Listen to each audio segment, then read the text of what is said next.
Hi, artists. It's Miss Messer. Good morning. I'm so excited because all week long I've been teaching my students about snow and we've been learning together, making artwork all about snow. And today we're going to keep going.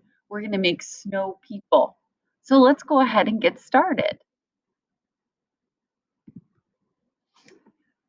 So you are going to have some very fancy supplies today, very unique supplies. The first thing that you're going to start with is a piece of paper and a piece of chalk. Chalk is, look at, it's already getting all over my hands. This chalk is going to be our snow. So we can start at the bottom by making a wavy line. Oops, you can't see that. And we can color it in. And the cool thing about chalk is that we can use our finger to blend it around.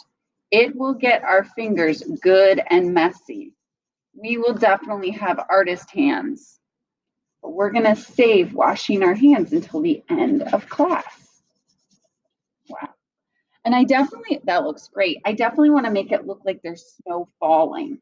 So I could use little dots to do that and then use my finger to kind of squish them around. Or I could also make an X and put a cross through it. And then I can use my finger to kind of blend that too, to make it look nice and soft because snow is so soft, even if it is a little cold. So I'm going to fill up my whole paper with little snowflakes of my own making. There we go. And then once I'm done with that, I can grab a sheet of this paper. Now it has 1, 2, 3 circles on it, and that's going to be for the body of our snowman. So on these 3 circles, we are going to carefully cut them out. We want to make sure that they're still circles after we cut them because that's the shape that snowmen are. So let's go ahead and try it. Okay, here are my 3 circles that I've cut out. I've got 1, 2, and 3. And I want to make sure if I have a smaller one, it's at the top. And you know what? I'm going to switch these because this one looks more medium sized to me. There we go. So I've got my snowman. It's looking really good so far. I definitely am going to take my glue and do some dot, dot to glue my snowman on my piece of paper. And I also want to remember to make sure it's connected. And that can mean overlapping. So overlapping is when you take, look at these tiny baby dots. Overlapping is when you put one part on top of another. Just like we would really put the snowballs on top of each other, we're going to glue them like they're on top of each other too. Oh man, I can see my artwork needs some more snowflakes. But the last thing I'm going to do is I'm going to give you some papers for collage.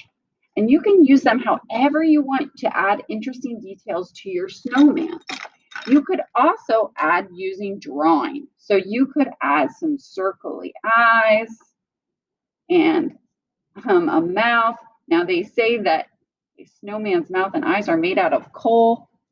So that's why they're little dots. We don't have coal that much anymore, but you can think about what you like your snow person to look like. I've got this piece of orange. Another thing that people use for their snow person is a carrot for a nose. So if I wanted to make a carrot for a nose, I could use my orange collage materials and cut out a triangle. Oh my gosh, look at how that is looking. Now, the only thing I want to make sure you don't do is take one of these pieces and go do, do, do, do, do, without cutting it or without changing it. It's your job to make sure that it looks like something. So make sure when you're doing your collage, you're cutting things out, you're gluing them, you're making interesting choices as an artist, like we do. Ooh, look at those stick arms. Okay, artists, it's your turn. It's up to you.